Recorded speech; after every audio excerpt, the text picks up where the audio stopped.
Excluidos, invisibilizados, ignorados y en condiciones de miseria lamentables viven los pueblos originarios del continente americano.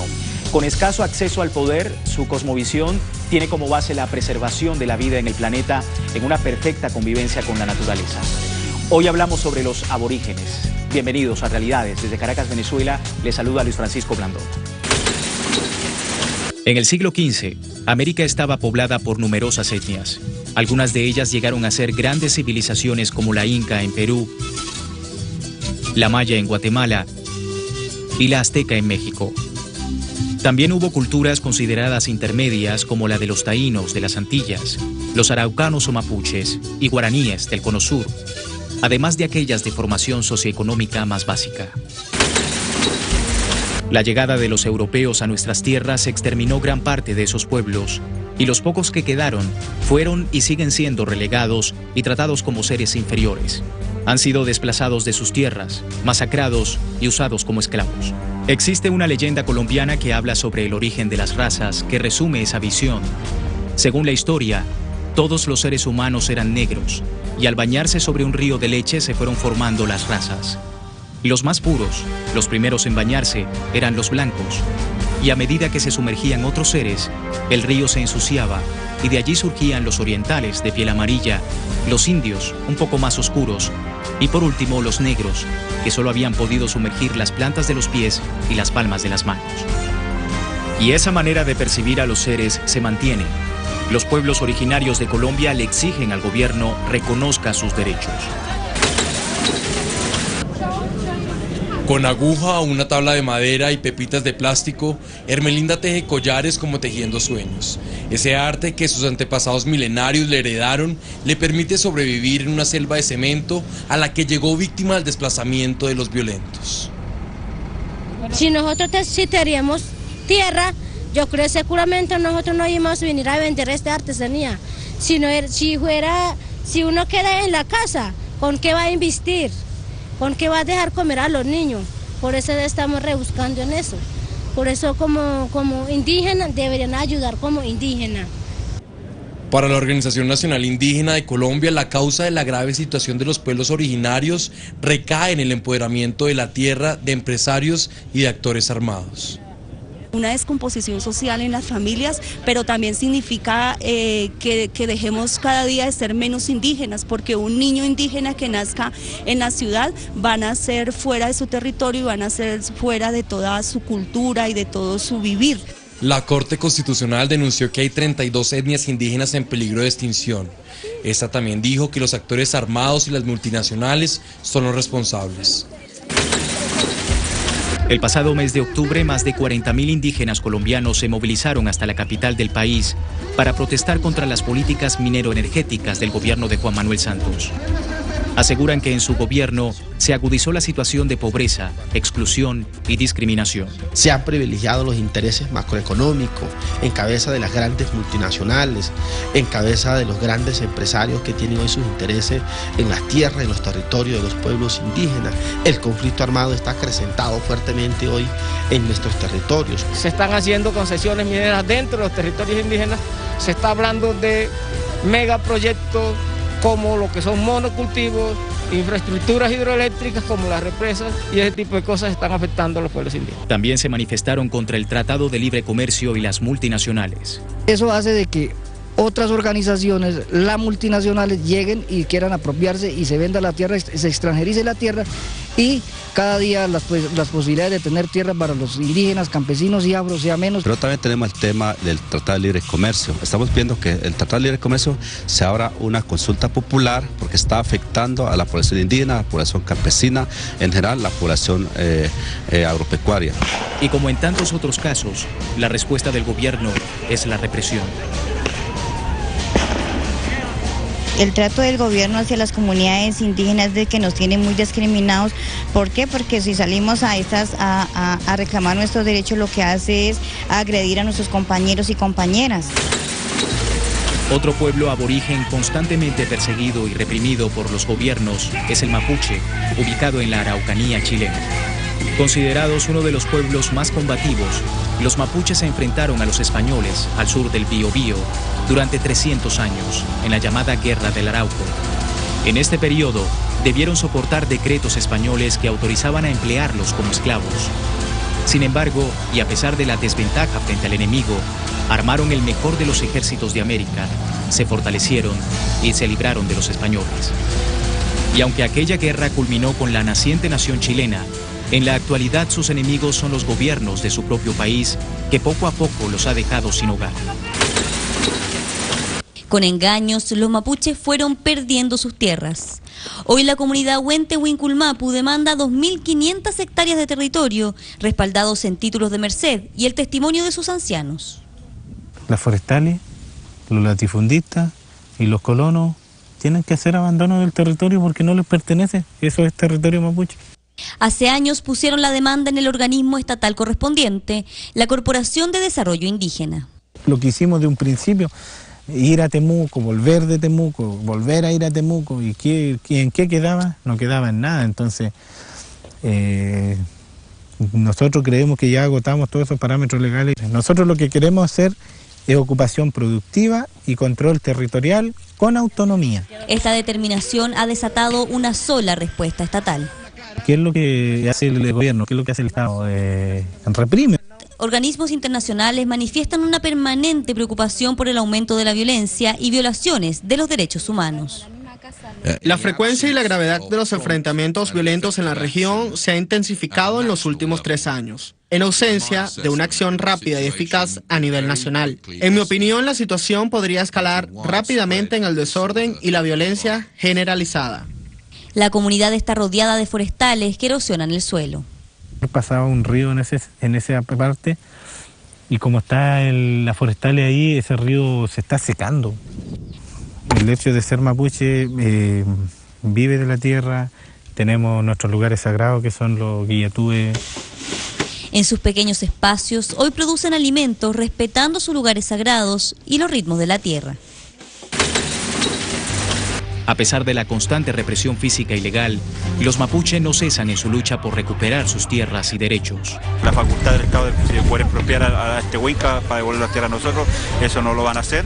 Eso quiere indicar de que siguen apoyando las decisiones del Estado y apoyando al empresariado que siguen usurpando y robando nuestros territorios.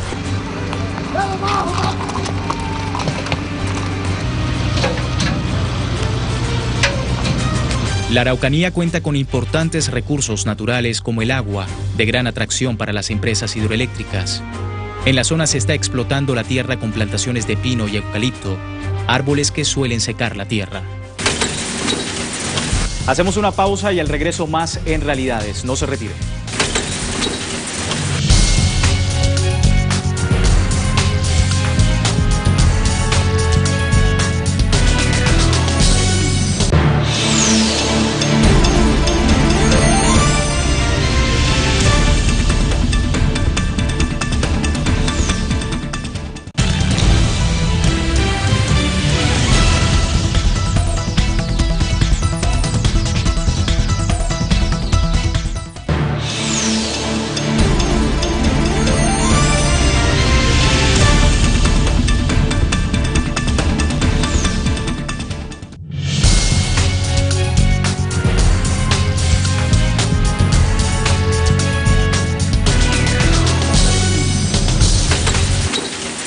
La colonización parece no haber cesado para algunos pueblos aborígenes. En Centroamérica, muchas etnias han sido asesinadas por mandatarios represores, como los que han gobernado Guatemala. Estamos de regreso en Realidades.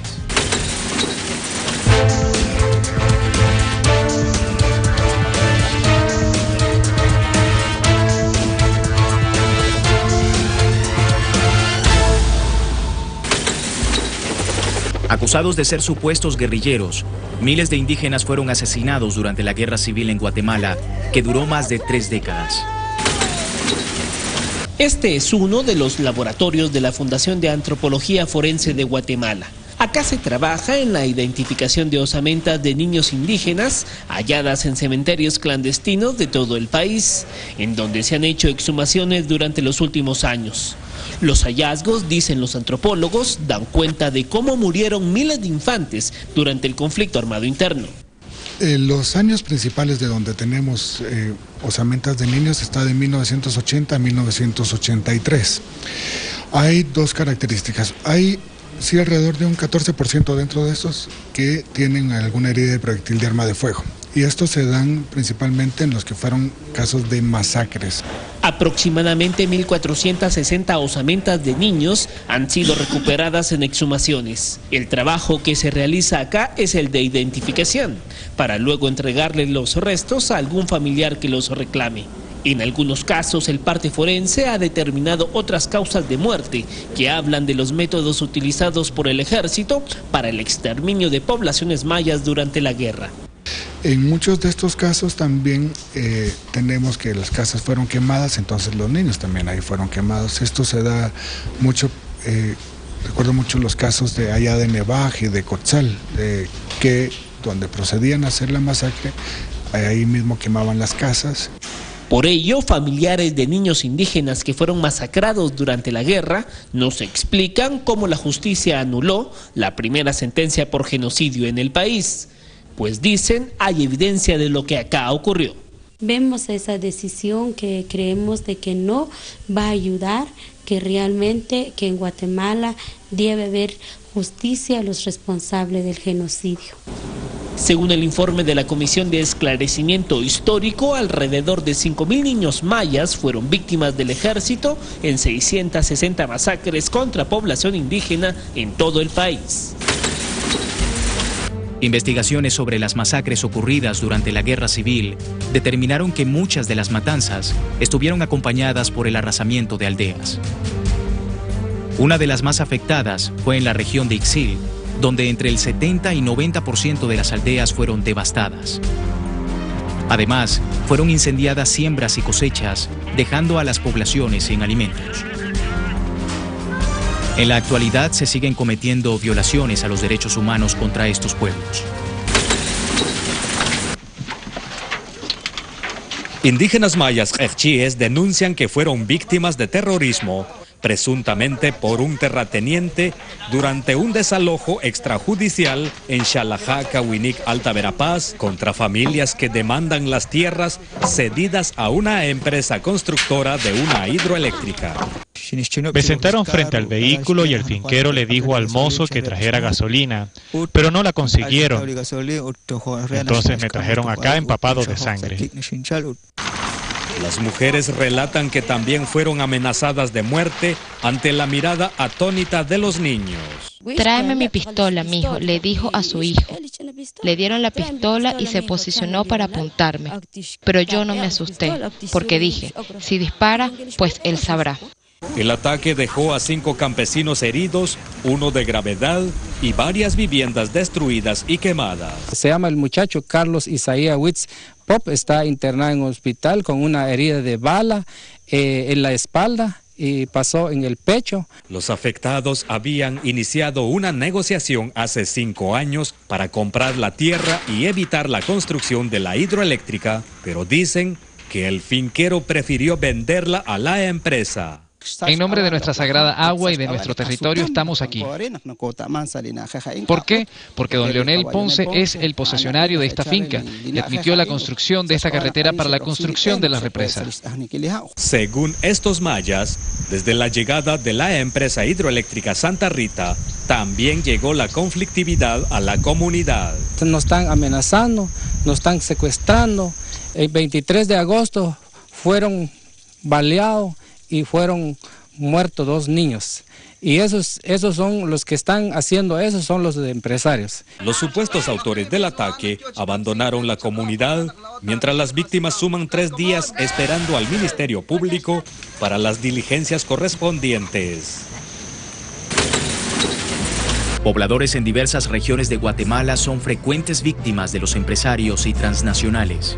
Particularmente existe una imposición desde los estados, desde hace miles de años, desde hace 500 años, desde que ellos entraron, llegaron a imponer su modelo de desarrollo, su visión, su educación, su forma de ver el mundo, y que ellos quieren que nosotros nos acoplemos a la visión de ellos. Actividades que rechazan en general. Toditas las mujeres hemos dado un rechazo, un rotundo, que no vamos a aceptar ningún megaproyecto porque siempre nos traen divisiones, nos traen consecuencias que no son de solo un tiempo. ¿Sabe por qué? Porque algún día si nosotros nos quedamos sin tierra, sin montaña, sin nuestras casas, nos quedamos en la calle y nuestros hijos, ¿por dónde se van? Según el Instituto Nacional de Estadística, en 2003, la palma africana ocupaba unas 31.000 hectáreas, que se extendieron a más de 65.000 en el año 2007. De acuerdo con la organización ActionAid, esta cifra rondaría las 100.000 hectáreas plantadas para el año 2013. Según el Censo Agrícola del año 2003, el último publicado por las autoridades, la palma africana representaba el 1,9% de la superficie cultivada, muy por encima de otros productos como la papa, el banano o el plátano. Ese mismo año, la palma africana se ubicó como el cultivo con las fincas promedios más grandes, con 631 hectáreas por finca, seguido del melón, con apenas 51 hectáreas por finca. Este tipo de siembra ocasiona daños irreversibles a la tierra y agota las fuentes hídricas, por lo que muchos pobladores se ven obligados a abandonar lo que siempre ha sido su hogar. Hacemos una pausa y al regreso más de Realidades. Hoy hablamos sobre los aborígenes en el continente americano. No se retire.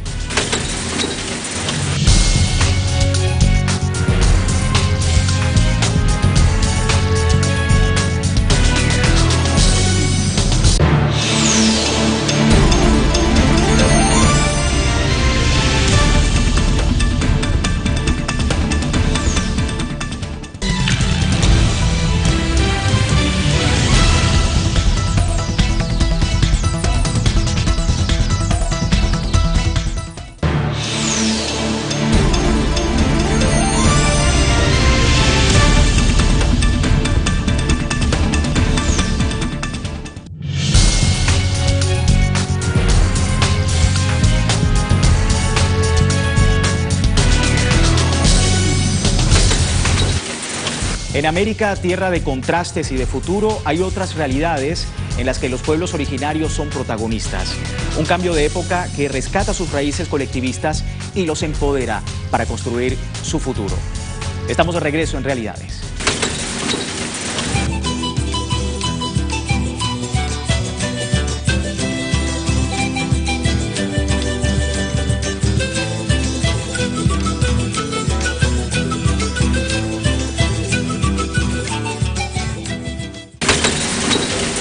Bolivia tiene una población mayoritariamente aborigen, equivalente al 60%.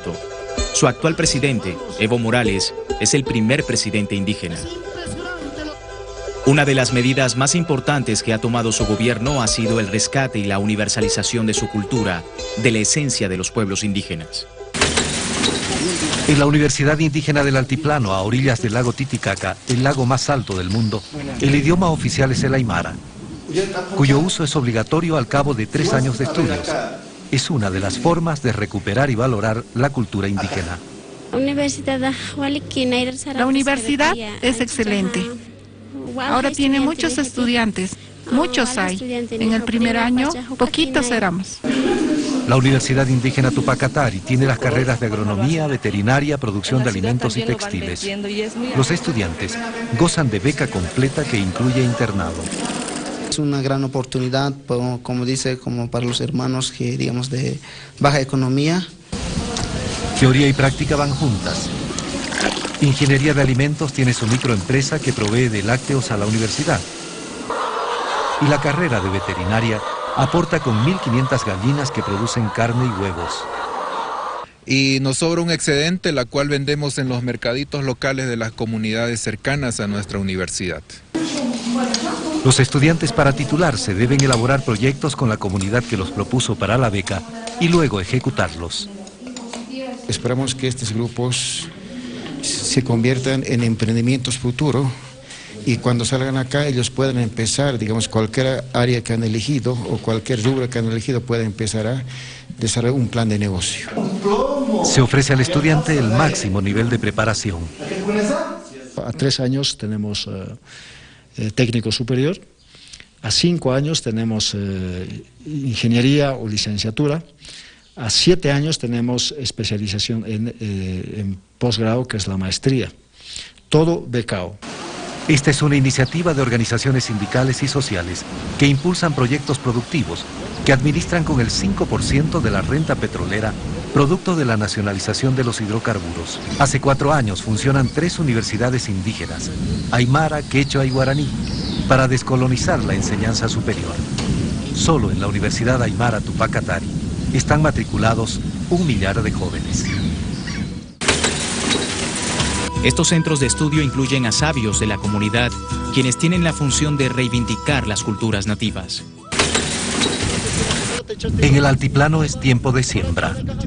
Los surcos están abiertos, pero antes se debe pedir permiso a la Pachamama, la Madre Tierra, para que reciba la semilla y la devuelva multiplicada. La tierra no es un objeto más, sino es un ser que tiene vida, que nos da vida, y por eso debemos pedir permiso. El Aymara siempre todo tiene vida, entonces respetamos desde ese punto de vista, y por eso que nosotros acá hemos venido a inculcar eso. Esta universidad incluye en su plantel docente a sabios de las comunidades aymaras, conocidos también como amautas o sacerdotes. Además de la cultura, inculcan a sus estudiantes la autoestima y el empoderamiento. En Aymara decimos, nosotros mismos tenemos que gobernar nuestro país. Eso, ¿ya? No solamente llegando al gobierno, sino desde su comunidad. El presidente Evo Morales no solo ha sido líder de su país, sino que se ha empeñado en defender la Madre Tierra o Pachamama desde los distintos foros internacionales. Otro gran luchador por los derechos de los pueblos indígenas fue el presidente venezolano y líder de la Revolución Bolivariana Hugo Chávez, cuyo esfuerzo ya ha dado sus frutos. Nos organizamos para ayudarnos recíprocamente y para trabajar juntos. Y ahora vivimos del fruto de nuestro trabajo. Estas, sus tierras ancestrales, fueron rescatadas por el gobierno hace 7 años. Un inmenso latifundio privado de 167.000 hectáreas, herencia del Imperio Español, les había desplazado forzándoles a abandonar sus conucos o tradicionales cultivos de casaba, y vivían casi exclusivamente de la minería, comprando casi todo lo que necesitaban para vivir. Aprovechando la nueva ley de tierras tras la Constitución de 1999, volvieron a unirse para conformar la comunidad y crearon el Fundo Zamorano, en el que viven hoy, compartiendo los esfuerzos que hacen para vivir y mejorar sus vidas en su pueblito. Estamos formando cosas que no se ha visto antes. Ahora se está viendo lo que no, la escuela. Ahí lo que están dando clases los profesores, y ya se están abriendo los liceos y todo eso. La universidad, lo que queremos hacer, pero todavía estamos en eso, todavía estamos en la lucha. En el 2005, el 70% de los Sacoroquén eran iletrados funcionales, pero tras el paso de la misión Robinson todos saben leer y escribir. Algunos, los más jóvenes, continúan yendo a las minas en busca de oro, pero ya no necesitan hacerlo para sobrevivir. Bueno, y soy de la comunidad que vive aquí, pero como estoy viendo las situaciones problemáticas en la comunidad indígena, yo me lancé a estudiar medicinas, terminando la carrera en especialidades en epidemiología y traumatología. Y veo que me faltan 2 años de graduarme y vengo a trabajar para acá en esta comunidad. Los aborígenes también han incursionado en el ámbito de los medios de comunicación. En este día estoy dejando mi voz para que tú lo escuches. Como indígena, pues soy yo, No tengo vergüenza, a donde yo vaya, yo hablo. Porque mis padres son indígenas, mi madre son indígenas, y por eso... Esta radio del pueblo Cariña es una de las 3 radios comunitarias indígenas que se han creado en el estado de Bolívar con el fin de abrir espacios de comunicación en función a las necesidades locales. El saludo en idioma Cariña, de sacar Nana Cariña. Nuestra cultura, nuestro idioma, nunca lo escuchamos, nunca. ¿Verdad? Entonces nosotros queremos seguir, que se siga consolidando nuestra cultura indígena, ¿verdad? Que es más un medio de comunicación para que nuestros hijos también escuchen donde quiera que estuvieran, es su propio canto que están escuchando ahorita. La comunidad de Las Bombitas de los Cariña trabaja con ayuda del gobierno en una experiencia piloto de desarrollo integral comunitario. Comprometidos con mejorar la calidad de vida en el plano local, organizados en Consejo Comunal para promover proyectos, han logrado en pocos años electrificar la aldea, construir viviendas duraderas, una cancha deportiva e incluso una aldea universitaria para desarrollar lo que ahora queda pendiente, la creación de empresas y mercados locales. Todos trabajamos aquí en conjunto. Cada día mejoramos más y nos integramos más, ¿verdad?, a todo lo que organizamos en la comunidad. Producen ellos mismos en sus conucos casi todo lo que necesitan para comer: verduras, legumbres, frutas y proteínas. Es fértil la tierra para trabajar el campo. Por lo menos esta tierra da yuca, topocho, plátano. Con la naturaleza somos ricos, ¿verdad? Aquí en la casa de uno era bajareque, de moriche se puede decir. Hoy en día ha cambiado bastante, sí. Mis hijos se casaron y están aquí mismo, en esta comunidad, todos mis hijos. Esta es la mayor de las hembras y hay bastante gente, niños. La lengua cariña estaba y sigue estando en peligro de extinción, pero la nueva dinámica hace que los vecinos se sientan responsables de salvar la lengua, hablándola y transmitiéndola con los recursos de que ahora disponen para decidir lo que producen y comen.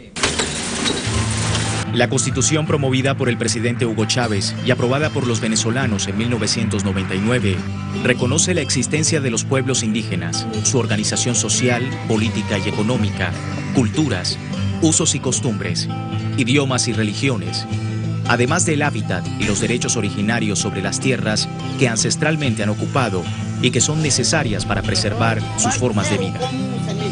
En Venezuela cuentan con un ministerio dirigido por las comunidades y pueblos indígenas y con una representación en la Asamblea Nacional, además de cuerpos deliberantes de las entidades federales y locales.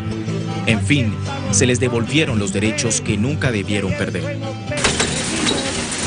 La sabiduría de los pueblos ancestrales ha pasado de generación en generación. Sus acciones son lecciones de vida sobre la convivencia en armonía con el medio ambiente. Su lucha ha sido siempre a favor de la madre tierra y el manejo soberano de los recursos naturales. Es hora de aprender de estos pueblos. Entonces forjaríamos un modelo de desarrollo que garantice nuestra supervivencia en armonía con la Pachamama.